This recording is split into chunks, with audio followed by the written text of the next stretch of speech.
first. Live mula sa GMA Network Center, ito ang 24 Oras.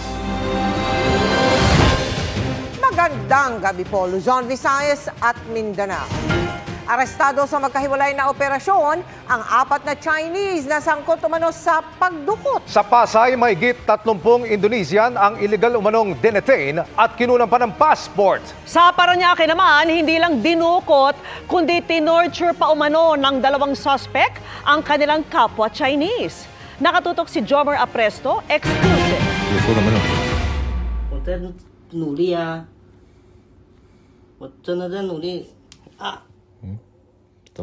Isang confidential informant ang nagpadala ng videong ito sa Presidential Anti-Organized Crime Commission o PAOK. Kinidnap at tinorture umano ng 2 Chinese national ang lalaki sa video na isa ring Chinese. Natunto ng mga otoridad ang biktima na dinala sa isang mamahaling condo unit sa Parañaque City. Nakuha namin yung information na nandito siya sa 1902. Then, nung kinatok na namin, positibo, nandito yung biktima at sinabi niya na nagtatago yung 2 suspect doon sa mga kwarto. Tadtad ng pasa at bali sa katawan ang nirescue yung Chinese. Nahuli naman ang isang suspect na siyang pinaniniwala ang may hawak ng baril sa video. Puwersahan ng binuksan ng mga tauhan ng PAOK ang kwartong ito kung saan nagtatago ang isa pang suspect. Dito sa kwartong ito sinasabing tinorture ng mga suspect ang Chinese national na biktima. Kabilang sa mga na-recover ng PAOK dito ang ilang kagamitan tulad nitong mga panaksak at pamalo na ito. His friend is the one who introduced him to make them. Asking the money, almost 2 million peso. She is come out from BGMP, Parañaque. After that, his friend is introduced him because he wanted looking for the room. He just come out from BGMP. Suddenly, when he going up to that room, suddenly he been kidnapped na. May posibilidad daw na sangkot sa illegal na pogo ang mga suspect at miyembro din ng isang malaking grupo. Talamak na kasi yung kidnapan dito sa area ng Southern Metro Manila ng mga Chinese nationals. O naman ang kadahilanan, minsan pinapatubos, minsan may mga pagkakautang. Isa sa ilalim sa immigration biometrics sa mga suspect at ite-turn over sila sa pulisya para sa investigasyon. Wala silang pahayag. Sa madilim na bahaging ito ng isang gusali sa Pasay City, naabutan ng mga tauhan ng Presidential Anti-Organized Crime Commission o PAOK ang ilang Indonesian rescue operation ito para sa mga Indonesian national na empleyado ng Pogo at umano'y illegal na identity ng kanilang amo na Chinese national. Sa pilitan daw kinuha ang kanilang mga passport para hindi sila makabalik sa kanilang bansa. Data encoder po. It's like online dating or online gaming po for Indonesian client. As I know, in Cambodia is not safe po. Kasi alam ko talaga yung area ng Cambodia, hindi yan safe. Nakipagbigay-ugnayan kami agad doon sa Indonesian Embassy. So, dumating po yung Interpol at na-rescue natin. Sa kabuuan, umabot sa 34 na Indonesian ang nasagip sa operasyon habang 2 Chinese ang naaresto. Isa sa kanila ay pinaniniwalaan na dating miyembro ng People's Liberation Army at tumatayong boss ng mga nasagip na dayuhan. Kasi may uniforme siyang pinakita na naka People's Liberation Army. Dati siyang may kaso ng kidnapping. Pinakita niya na dismiss na raw yung kaso niyang yon. Pero aalamin pa natin. Sa ngayon ay magre-request sila ng voluntary repatriation sa Indonesian Embassy para mabigyan ng one-way travel pass ang mga biktima. Para sa GMA Integrated News, Jomar Apresto, nakatutok 24 oras. Binanata ni dating Presidente Rodrigo Duterte ang kasalukuyang administrasyon kasunod ng mga pasaring kamakailan ni Pangulong Bongbong Marcos. Kontrobersyal din ang binitawang salita ni Duterte kung paano makapapasok sa Senado ang kanyang mga ikinakampanyang kandidato. Nakatutok si Marisol Abdurrahman. Meron isang presidente na talagang bangag. Walang iniharap o binanggit na patunay, pero bumanat ng ganyan si dating Pangulong Rodrigo Duterte sa PDP Laban Proclamation Rally kagabi. Hindi naman buang, pero yung bisyo ng droga, long term yan. Maging ulol si Marcos. Sinabi niya yan sa gitna ng kanyang batikos sa administrasyon ni Pangulong Bongbong Marcos. Na ang Pilipino napipika na, either failed promises or whatever. Ganito na lang, marami tayong problema. I think the Marcos government has fallen short. Partikular niyang inihalimbawa ang bigas. Kung matatandaan, ipinangako sa kampanya ng Pangulo ang 20 pesos na kilo nito na kalaunay nilinaw niyang aspiration o target lang. So kagaya nitong bigas, which is really tumatama yan sa tiyan pati sa puso ng Pilipino, hindi niya nakuha yung pinaka, either is subsidized o whatever, but it goes on up and nahihirapan po ang Pilipino to cope up. May mungkahi rin ang dating Pangulo para anya mabakante kaugnay ng mga senador. Patay natin. Kung makapatay tayo ng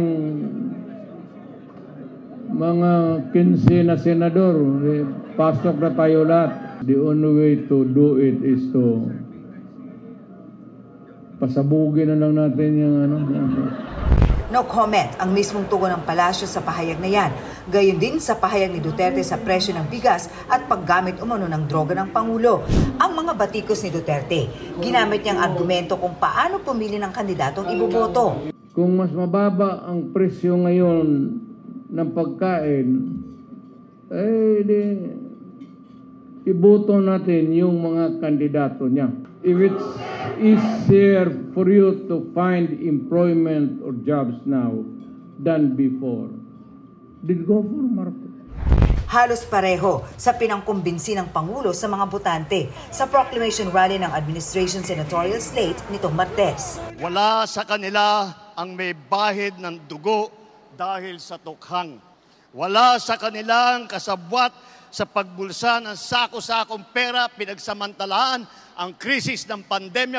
Wala sa kanila ang mga pumapalakpak sa China at natutuwa pa kapag tayo ay binobomba ng tubig. Wala pang direktang pinangalanan pero pamilyar ang mga isyong binanggit. Partikular ang tungkol sa West Philippine Sea, Pogo at war on drugs. Wala sa kanila ang tagataguyod ng pugad ng krimen, ng sentro ng paglalapastangan ng mga kababaihan na mga pogo. Patuloy nating hinihinga ng pahayag ang kampo ni Duterte sa mga pahaging. Pero ilan sa mga yan ang dati nang sinabi ng Pangulo na kailangan gawin tulad ng drug war. Para sa GMA Integrated News, Marisol Abduraman, nakatuto 24 oras. Posibleng pabalik na ng China ang monster ship nito. Pero 4 pa nilang barko ang binabantayan ng Philippine Coast Guard sa Baho de Masinloc. Sa gitna naman ng pagdidiin ng Pilipinas na walang pangakong tatanggalin ang Typhoon missiles ng Amerika, iniulit ng Reuters News Agency na bibili ang bansa ng short-range missiles. Nakatutok si Chino Gaston. Matapos ang ilang buwang pananatili sa dagat sa Baho de Masinloc na nasa loob ng Exclusive Economic Zone ng Pilipinas, namataan ng tinaguriang monster ship ang China Coast Guard Vessel 5901 na kumikilos patungong timog na bahagi ng West Philippine Sea. Huli ang namataan 164 nautical miles mula Mindoro. Ayon sa Philippine Coast Guard, kung pagbabatayan ang dating misyon at paglalayag ng monster ship, pabalik na ito ng China. So there's a possibility that after staying for long in Baho de Masinloc area and off the coast of Zambales, it will just do the usual rotation, passing through the exclusive economic zone of Malaysia, Indonesia, and then go up to Vietnam, and then eventually went back to the Chinese harbor. Paalis man ng monster ship, nananatili ang 4 na iba pang barko ng China Coast Guard sa Baho de Masinloc. May isa pang Chinese Coast Guard vessel na binubuntutan ng BRP Cabra sa dagat ng Zambales. Ilang beses nang inakusahan ng China ang Pilipinas na nang-uudyok anila ng gulo sa patuloy na pagpunta ng Coast Guard at BFAR vessels sa Baho de Masinloc at iba pang parte ng EEZ ng bansa. Ipinaghihimutok din ng China ang anilay hindi pagtupad ng pangakong tanggalin ang US Typhoon missiles mula Luzon. The Philippines never promised the People's Republic of China that we will draw the Typhoon missile system from the Philippines. We never made any commitment to the PRC in this regard. We feel that it is deceptive on the part of the People's Republic of China to comment on our right to improve our defense capabilities and position while they continue to improve their offensive capabilities. Batay sa eksklusibong ulat ng Reuters News Agency, sinabi ng kanilang Indian sources na nagsabi ang Pilipinas na bibili ito ng short-range missiles mula sa isang major defense export contract sa India. Batay sa ulat ng Reuters, nasa $200 million o 11 billion pesos ang halaga nito. Tumangging magkomento ang Philippine Navy kaugnay nito. Una nang bumili ng BrahMos medium-range missiles ang Pilipinas mula India na kayang abutin ang anumang parte ng EEZ ng bansa. This will include not only platforms but also weapon systems and missile systems. Right now, without going into further details, I would like to say that these are part of the acquisition programs or plans at the Department of National Defense. Para sa GMA Integrated News, Chino Gaston, nakatutok, 24 oras. Tapatan sa araw ng pagmamahal, ang mga binigyan ng kondom sa Dangwa Flower Market inalok ng isang pro-life group ng tsokolate at rosaryo kung isusuko ang kondom. Bulaklak pa rin siyempre ang pinaka-dinagsa roon. At nakatutok si Oscar Oida.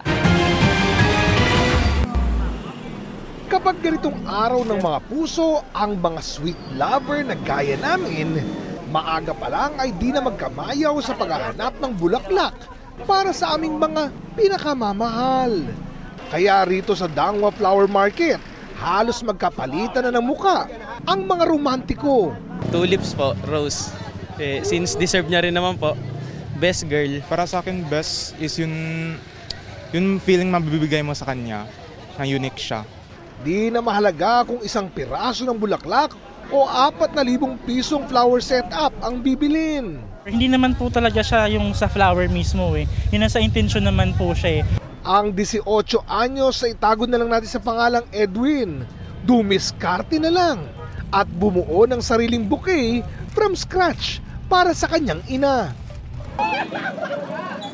Pero di lang flower vendors ang abala. Meron ding mga namigay ng kondom with pag-games at pabalot. But wait, what's this? Tinapatan sila ng mga pro-life group na handa namang mamutmod ng rosaryo at tsokolate kung isosurrender daw sa kanila ang mga natanggap na kondom. Wala, baka magselos nila eh, kaya dalawa na lang. Ayon sa grupo, naniniwala sila na ang kondom ay nanghihikayat lang ng premarital sex na lubos daw nilang tinututulan. Love is about you're able to control yourself. If you're not married, show your love through other ways than sex. Sagot naman ng kabilang kampo. It's all about safety of people, keeping everyone safe, keeping, it's actually more of like you're a couple, you want to keep safe sex, so let's keep both of us safe. Let's use condoms. That's it. So we're not pushing for premarital sex. Sa huli, kanya-kanya pa ring desisyon sa kung ano ang pipiliin.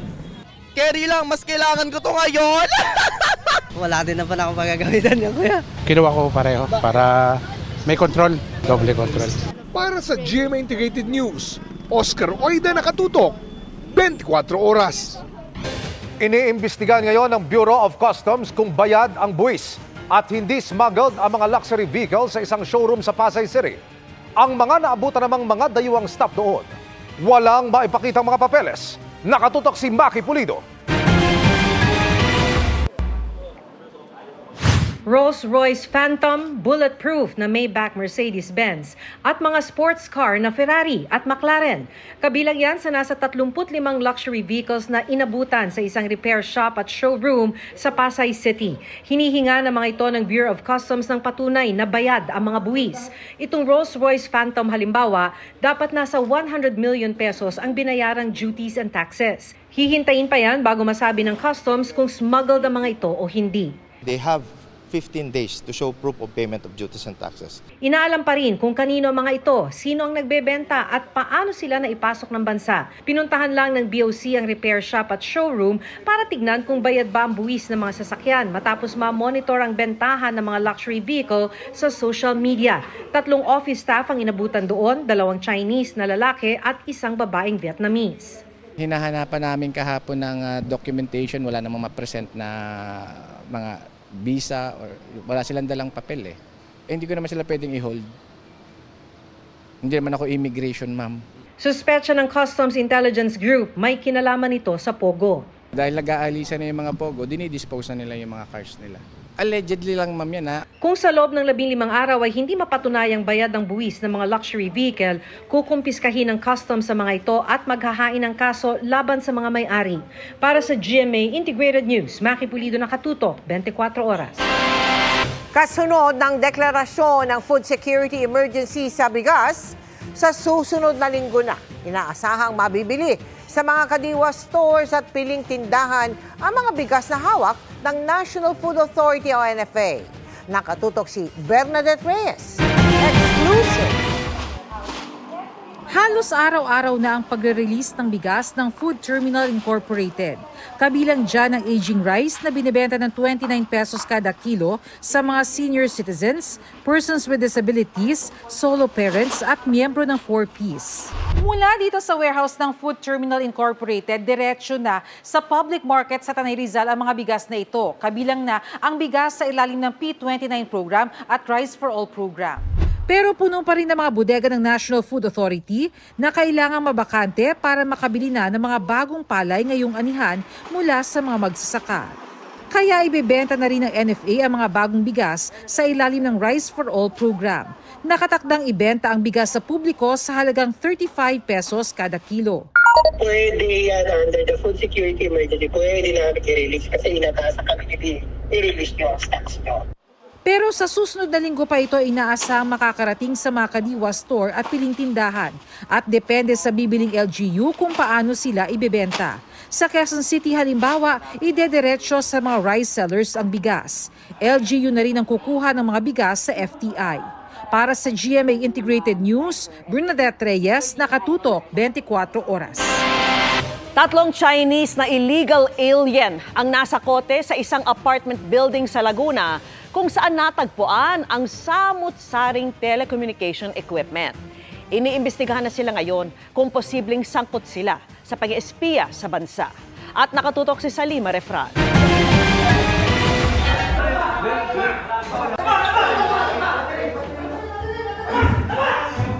Sa bisa ng mission order ng Bureau of Immigration, sinalakay ng mga otoridad ang apartment building na ito sa Barangay Lamesa, Calamba, Laguna. Ilang kahinahinala umano mga foreigner kasi ang labas-masok doon, kaya ilang buwan itong minanmana ng CIDG. 3 Chinese ang inaresto matapos makumpirma ng BI na wala silang visa at immigration permits. Wala rin umano mga kaukulang business permit at lisensya ang kumpanya sa LGU. Ang hinala noong una, baka illegal na pogo habang lugar. Pero ang napag-alaman daw, what they're claiming is that they're an installer of communications network. Chinese ang pinaka-team leader, yung mga tao sa field ay mga Pilipino. Hindi lang nila alam kung kanino nanggagaling ang utos at saka kung ano ang mga nagagawa na iba nitong mga ini-install nilang mga communications equipment. Yan, ganyan. Ganyang mga yung tower. Oo. 23 Pinoy naman ang isinailalim sa questioning. Nakita rin sa motor pool ng kumpanya ang sari-saring telecommunications equipment tulad ng mga antena, rectifiers at iba pang equipment. Ang isa sa kanila, sinabing nasa linya ng komunikasyon ng kanilang trabaho. Ilan lang ito doon sa mga telecommunications equipment na ikinakabit o ini-install ng kumpanyang sinalakay ng mga otoridad. Ang mga ito, pati na yung mga computer at gadgets sa opisina, isa sa ilalim rin sa investigasyon oras na makakuha na ng kaukulang mga warrant ang mga otoridad. This is telecom communications. Okay, what do you do? We are here for the wireless signal provider. Malalimang investigasyon daw ang isasagawa ng mga otoridad, lalo't may mga naarestong mga Chinese national na sangkot umano sa espionage at paniniktik nitong mga nakaraang linggo. Alam mo naman ng communication nandyan yung isa sa mga lifeline sa ngayon, ito yung pinaka-lifeline ng isang bansa Kasi doon dumadaan yung mga transactions, doon dumadaan even yung issues concerning our country, yung national security issues na i-relay dyan. Ngayon, kung hindi nasalang mabuti yan at kung may nakikialam dyan, that's the problem. And that will be a great problem lalo na kung hindi tayo ang may hawak, lalo na kung ibang tao ang may hawak o ibang bansa, di ba? Para sa GMA Integrated News, Salima Refra, nakatutok 24 oras. Bukod sa nalalapit na pagpapakilig sa mga sinihan, another milestone ang na-achieve ni Janeline Mercado na na-conquer ang takot sa malalakas na pagsabog. Nag-training na kasi sila ng hubby na si Dennis Trillo ng target shooting para sa kanilang upcoming GMA series. May chika si Lars Santiago. Di lang mahilig sa big bike. Sumasabak na rin sa target shooting ang kapuso couple na sina Janeline Mercado at Dennis Trillo. Ang ultimate star, asintado kung bumaril dahil alpha o nasa gitna ng target ang halos lahat ng tama niya. First time daw ni Jen na mag-training sa pagbaril. Kanina nanenervyos pa ako pero unti-unti, kahit New Year kasi nagtatago talaga ako. Hindi ko kaya yung mga fireworks, blastings, putok, ganyan. Kaya medyo ninenervyos talaga ako. Pero ngayon, unti-unti mas nagiging komportable kami, naturuan kami kung paano mag-handle, yung mga safety na kailangan mong tandaan pagka gagamit ka ng mga ganong klase na weapons. Once na natutunan mo naman at nalaman mo na yung mga importante, mas mababawasan na yung mga kaba mo. Kasama ni na Dennis at Jen sa training ang kanilang co-stars sa upcoming GMA series na sina Allen Dizon, Joros Gamboa, John Vic de Guzman, Kiel Rodriguez, Seb Pajarillo at James Lucero. Ito kami nag-training for yung tamang posisyon ng barel, kung paano ka pumutok, paano ka tumakbo, paano ka, yung tama talaga bilang pulis. Dahil ang mga character namin dito mga pulis kami, so kailangan as much as possible talagang believable dapat to sa mga viewers natin. More on movements, yung kumbaga tactical movements na kung ano yung ginagawa nung pulis sa mismong enkwentro. So iba po kasi yung sport shooting sa practical. Magsisimula na ang kanilang taping ngayong Pebrero.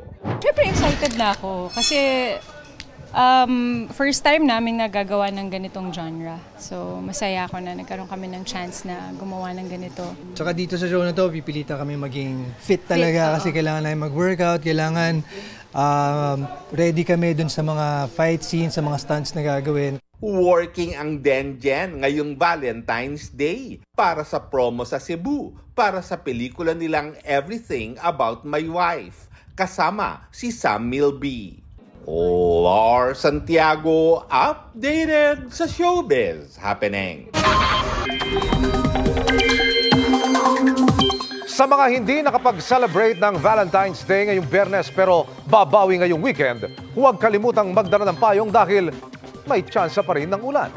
Base nga sa datos ng Metro Weather, umaga bukas may mga pag-ulan na sa ilang bahagi ng Southern Luzon, kasama ang Bicol Region. Sa hapon, mataas na ang tsansa ng ulan sa halos buong bansa dahil sa thunderstorms. May malalakas na ulan kaya doble ingat at mag-monitor ng rainfall advisories ng Pag-asa.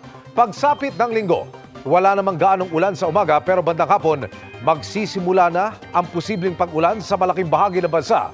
kasama ang Northern at Central Luzon, Bicol Region at Mimaropa. Gayun din sa ilang lugar sa Visayas at Mindanao. Sa Metro Manila, may tsansang maulit ang mga pagulan ngayong weekend gaya ng nararanasan kaninang hapon sa ilang lungsod. Sabi ng Pag-asa, walang bagyo o sama ng panahon na namamataang makaka-apekto sa bansa. Ang mga posibleng pagulan ngayong weekend ay dahil sa epekto pa rin ng iba't ibang weather systems kasama ang shear line, Intertropical Convergence Zone o ITCZ at easterlies. Ngayong Valentine's Day, may mas gustong matanggap ang ilang Pinoy kesa sa bulaklak batay sa isang survey. Ang boses ng ating mga kapuso, pakinggan natin sa pagtutok ni Joseph Moro. Ngayong Valentine's Day, ano ang inyong gustong matanggap? Tanong namin yan sa mga nagde-date ngayong mismong araw ng mga puso. Sina Romel at Noemi na 6 na buwan ng magkasintahan, nagregaluhan na ng bulaklak at board games. Pero ang mas nakakapagpatibok raw ng puso nila? Love and companionship. Kasi yung money and flower, may earn ko naman yan. Sure na tayo dyan. Yes, 100%. Mas mahalaga sa akin yung mahal ako nung tao ganun. 2 points agad tayo for love, pero may iba, ka-team totoo. Anong regalo yung gusto mong matanggap sa Valentine's Day? Pera. Walang kagatol-gatol ha, pera. Bakit? Siyempre kailangan yun. Mas practical na. Opo. Ayaw mo ng bulaklak? Ayaw ko po. Bakit? Ano po nawawala po yan pagka pag matagal na. Yung pera, maraming babagay na mabibili. Sina Joe at Jem na 3 years na magkarelasyon ang parehong gusto. Flowers. Flowers? O bakit?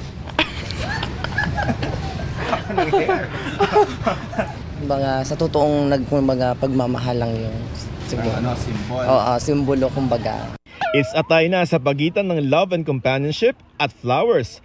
At sa 10 tao namin na sinurvey, tag-4 ang may gusto ng love and companionship at flowers, samantalang 2 ang may gusto ng pera. Ito rin ang tanong ng social weather station sa lampas 2,000 tao noong Disyembre.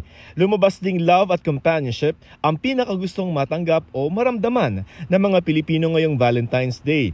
Tinaob na nito ang dating top 1 sa wishlist ng mga Pinoy na pera. Ang mga babae, pagkatapos ng love and companionship, gusto na nila pera. Ang 60 years old ngang si Luz Luminda, sa halip na umibigat mag-asawa sa pag-aalaga ng magulang na may sakit, ginugulang buhay. At ngayong siya naman ang nangangailangan ng kalinga. Pwede ring pera. Bakit? Kasi pandagdag sa pambili nung. Kasi na-operahan ako. Ang mga lalaki naman, kasunod ng love and companionship, kahit anong regalo mula sa puso at bulaklak, pang-4 lamang ang pera. Ang magkasintahang Roda at Claire, parehong love and companionship ang gusto pero kinarir pa rin ang araw na ito. Si Claire mismo ang gumawa ng mga paper roses na ito. Pero mas gusto ko yung time with my loved ones. Mas iba po kasi sa pakiramdam pag kasama mo po yung mahal mo po. Pero kahit sa anumang paraan ang mahalaga, Pinapakita namin kung ano yung gusto namin maramdaman sa isa't isa. Valentine's Day man o hindi. Para sa GMA Integrated News, Joseph Morong, nakatutok 24 oras. At eto, pakinggan naman natin ang boses ng ating mga kapuso online. Karamihan sa mga commenter, praktikal, kaya pera o cash ang sagot. Siyempre, pambili raw yan ng bigas at ulam, pati ng gatas at diaper. Sabi nga ng isang netizen, mas kikiligin daw si Mrs. kung pera ang ibibigay ni Mister dahil sa hirap mag-budget. Ang isa namang ito, cash na lang dahil siya na raw ang bibili ng mga regalo para sa sarili.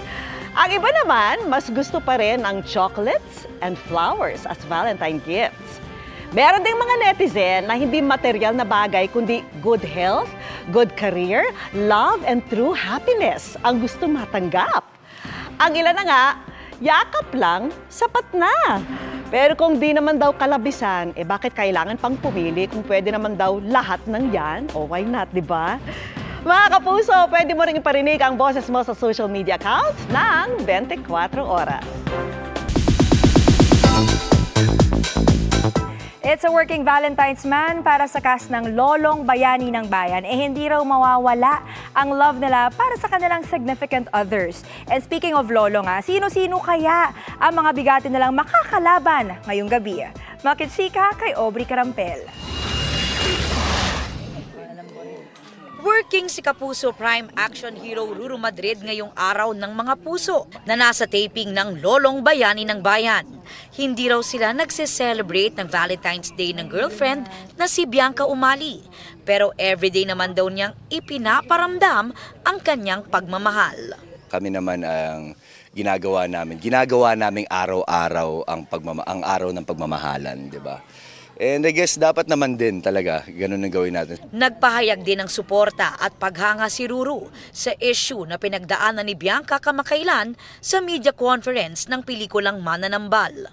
At sabi ko nga, parang nag-set siya ng standard sa lahat ng mga actors na natatakot sumagot sa mga ganong klaseng tanong. Basta naman totoo ang sinasabi mo at hindi ka nagsisinungaling, bakit ka naman matatakot, She diba? handled it very well. Yes, and very respectful as well. So, yun sobrang napaproud ako sa kanya. Ngayong gabi muling magkakaharap si Lolong at ang kanyang lolo Nando na ginagampanan ni Noni Buencamino. Marami. Ako, makikipaglaban ako kay Sir Noni Buencamino. Kasama ko rin dito si Sir John Arcilla. May labanan din si Martin, si Paul, at si Rojun. So talagang malaking bakbakan na magaganap dito. Aubrey Carampel, updated sa Showbiz Happening.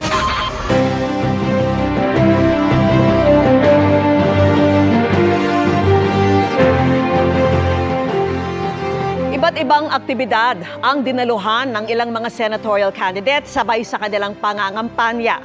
At nakatutok si Tina Panganiban Perez. Si Bam Aquino nagpunta sa Youth Forum at isang kolehiyo sa Quezon. Nagprotesta sa DA office laban sa rice tarification law sina Ronel Arambulo at Danilo Ramos. Si Teddy Casino nagpunta sa Laguna. Si Representative Franz Castro namigay ng rosa sa paaralan sa Valenzuela.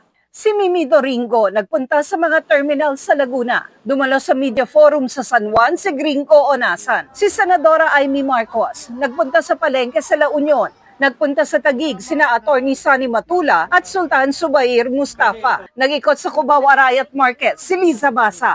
Dumalo si Senador Francis Tolentino sa mass wedding sa Cavite. Patuloy naming sinusundan ang kampanya ng mga tumatakbong senador sa eleksyon 2025. Para sa GMA Integrated News, Tina Panganiban Perez, nakatutok, 24 oras. Isinugod sa ospital si Pope Francis ayon sa Vatican. Para yan sa mga pagsusuri at patuloy na gamutan sa sakit niyang bronchitis. Nakadalo pa nitong Miyerkules ang Santo Papa sa harap ng weekly general audience pero iniutos na lang sa kanyang aide ang pagbabasa. Nauna niyan, 2 beses na natumba si Pope nitong Disyembre at Enero. Makapigil hininga ang near-death experience ng isang lalaki sa southern Chile. Nilamon kasi siya ng balyena habang nagkakayak. Alamin kung nakaligtas siya sa pagtutok ni Ivan Mayrina.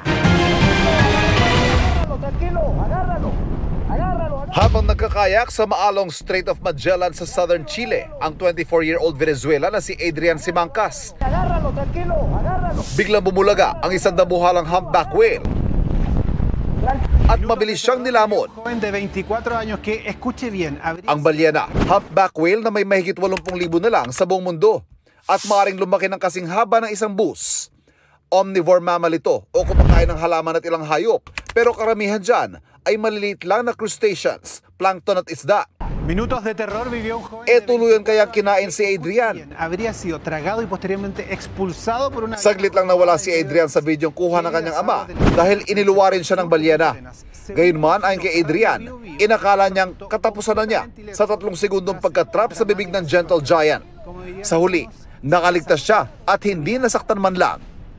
Para sa GMA Integrated News, Ivan Mayrina, nakatutok, 24 oras. Hindi lang mga bulaklak ang blooming ngayong Valentine's Day, kundi pati na rin ang love life ng ilang kapuso.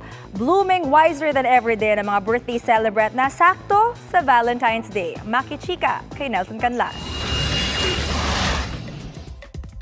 Para kay Heart Evangelista, becoming 40 is just 20 but with better decisions and an earlier bedtime.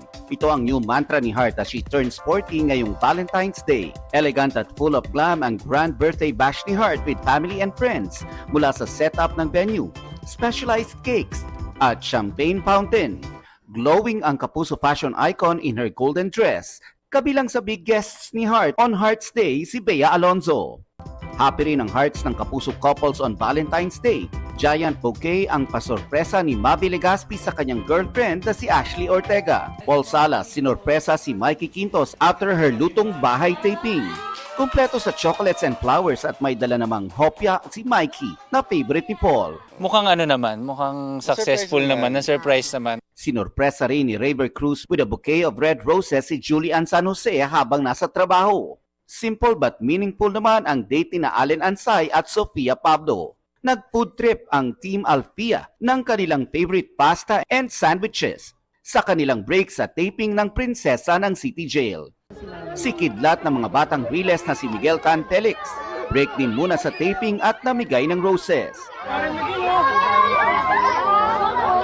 Ang co-star ni Miguel na si Stephanie, na nagsa-celebrate din ng birthday today, may Valentine's gift din siya sa mga kapuso. Tampok siya sa new web series na Sparkle Presents Mine, kasama ang co-actors niya sa Maka na sina Sean Besagas at Josh Ford na ready na magpakilig online.